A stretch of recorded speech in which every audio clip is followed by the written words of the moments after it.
Continuando então aqui a nossa conversa sobre o final do BoJack Horseman, no final da série, a segunda parte da 6ª temporada, a gente vai falar um pouquinho agora sobre a cultura do cancelamento, né? A ideia de você fugir dos seus problemas e não lidar com eles, né? Não conversar com aquilo, não tentar argumentar, não tentar defender a sua ideia, não tentar defender o seu ponto, simplesmente evitar aquilo. E a gente tem como base para essa conversa a carta da Hollyhock.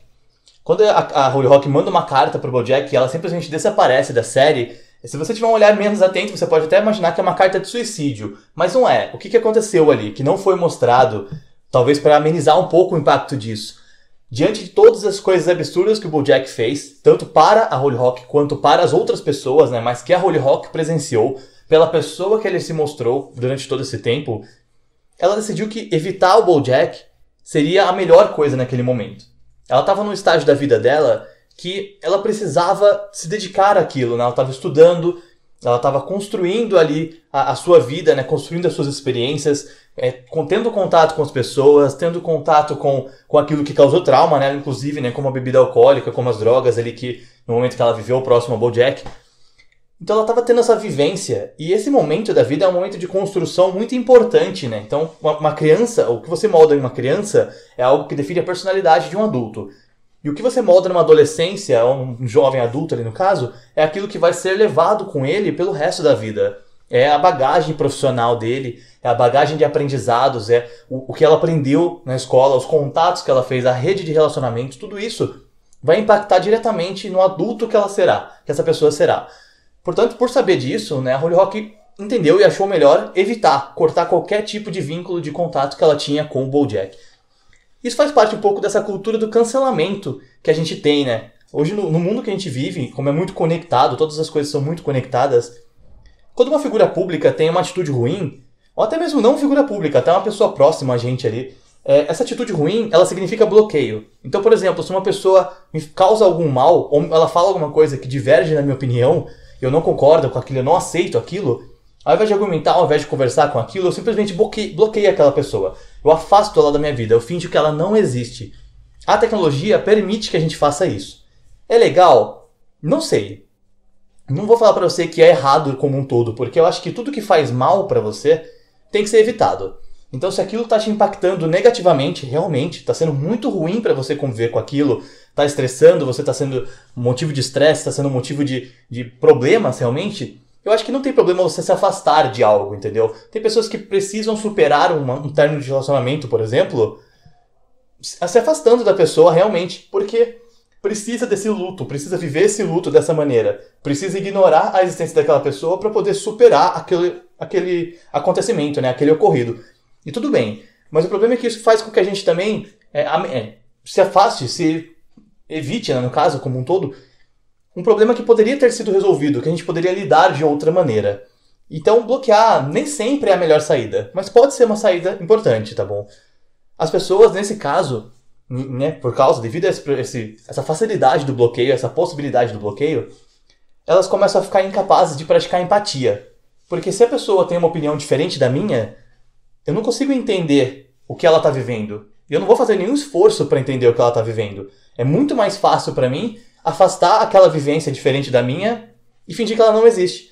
Então, quando uma pessoa expõe uma realidade que eu não concordo porque eu não conheço, ao invés de praticar empatia e tentar me aproximar daquela realidade, tentar entender o que está acontecendo, tentar entender o que essa pessoa está passando, ou como ela está lidando com as coisas, como as coisas a afetam, né? Mais propriamente dito, ao invés de tentar lidar com isso de maneira empática, eu simplesmente nego aquilo, eu sou negacionista, eu rejeito aquela opinião, porque não faz parte da minha vida.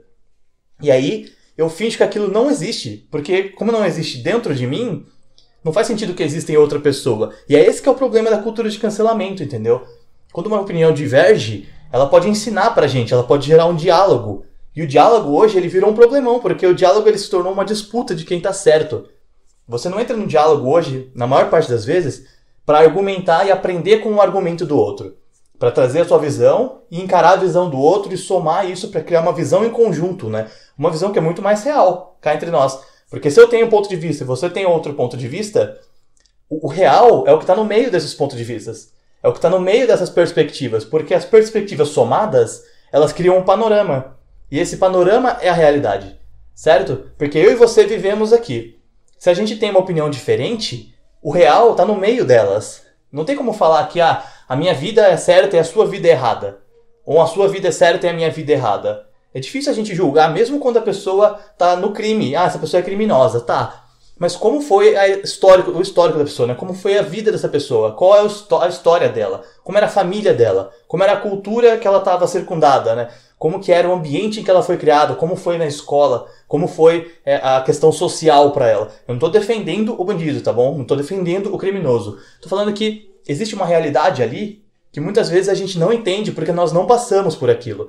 Então, se eu não encarar isso de maneira empática, se eu não olhar para aquele ser humano, para aquela outra pessoa e acreditar que ali pode ter algo que acrescente em mim, que me ensine algo, eu entro naquela argumentação, naquele diálogo e transformo aquilo numa discussão, porque eu quero estar certo. Eu não quero aprender. Eu quero provar o meu ponto de vista.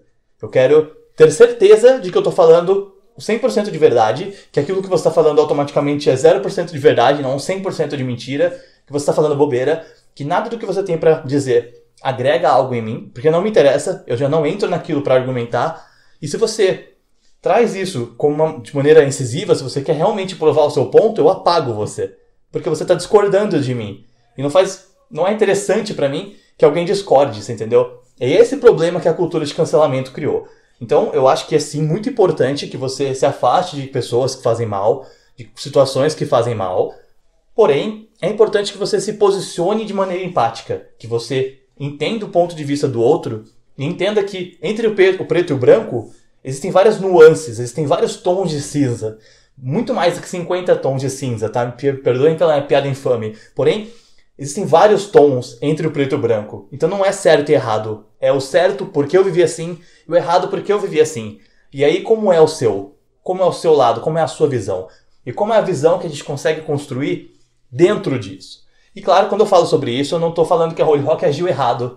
O BoJack ele realmente deu todas as razões necessárias para que qualquer pessoa se afastasse dele. Tanto que na última temporada, ao invés de finalizar, spoiler, tá? Ao invés de finalizar com a morte do personagem, os produtores, né, os roteiristas, eles preferiram finalizar com o afastamento dele das pessoas que lhe eram importantes. Então, ele perde as pessoas que estavam próximas a ele. Porque isso pode ensinar algo para ele que a morte não ensinaria. A morte, ela acaba com o sofrimento.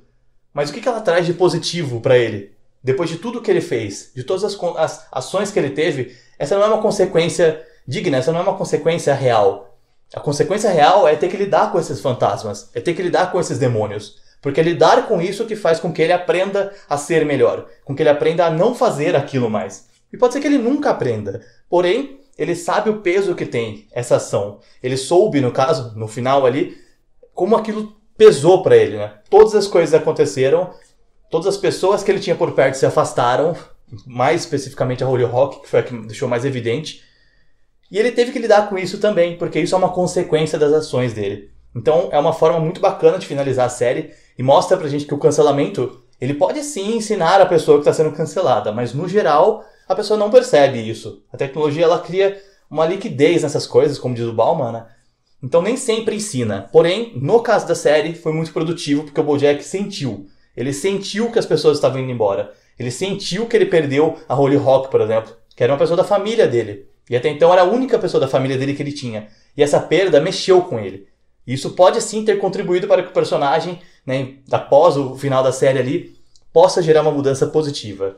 E é isso que é interessante a gente conversar então sobre essa coisa de cultura do cancelamento, sobre bloqueio, sobre a visão empática, enfim, sobre essa troca de conhecimento, essa troca de perspectivas.